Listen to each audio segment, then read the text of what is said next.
વ્યસન મુક્ત ભારત તથા પર્યાવરણ બચાવવાના પ્રયાસ સાથે પંજાબ અમૃતસરથી કન્યાકુમારી પગપાળા યાત્રાએ નીકળેલા 21 વર્ષીય યુવાન ભરૂચમાં આવી પહોંચતા ભરૂચ જિલ્લાના સાયકલિસ્ટ નિલેશ ચૌહાણ તથા શ્વેતા વ્યાસ દ્વારા સ્વાગત કરવામાં આવ્યું હતું।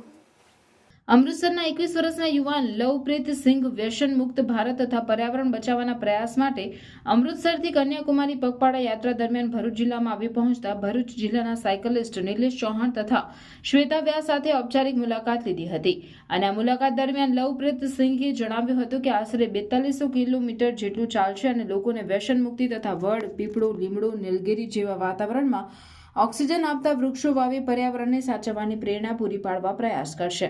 અત્રે ઉલ્લેખનીય છે કે લવપ્રીત સિંઘ લેહ લદ્દાખ, ખારદુગલા તથા નુબ રાવેલી, ઉમલિંગલા પાસ જેવા વિશ્વના સૌથી ઊંચા મોટરેબલ જેવા સૌથી કઠિન વિસ્તારમાં પણ પદયાત્રા પૂર્ણ કરી ચૂક્યા છે। નમસ્તે, મારું નામ શ્વેતા વ્યાસ છે।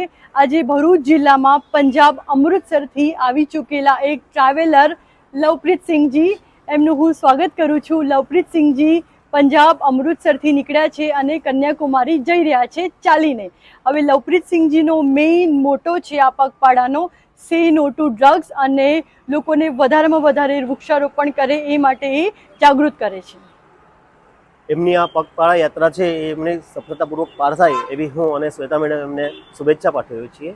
અને લવપ્રીત સિંઘનું એમણે થોડા ટાઈમ પહેલાં જ લેહ, ખારડુંગલા, નુબ્રા વેલી, પેંગોંગ લેક અને ઉમલિંગલા પાસ જે વર્લ્ડ હાઈએસ્ટ રોડ છે એ ચાલીને એમણે સર કરેલું છે। અને બસ એમનો મેઇન હેતુ એ જ હતો કે ઇન્ડિયામાં બધા લોકો આ જ રીતે સ્વાસ્થ્ય પ્રત્યે જાગૃત રહે અને આગળ વધતા રહે।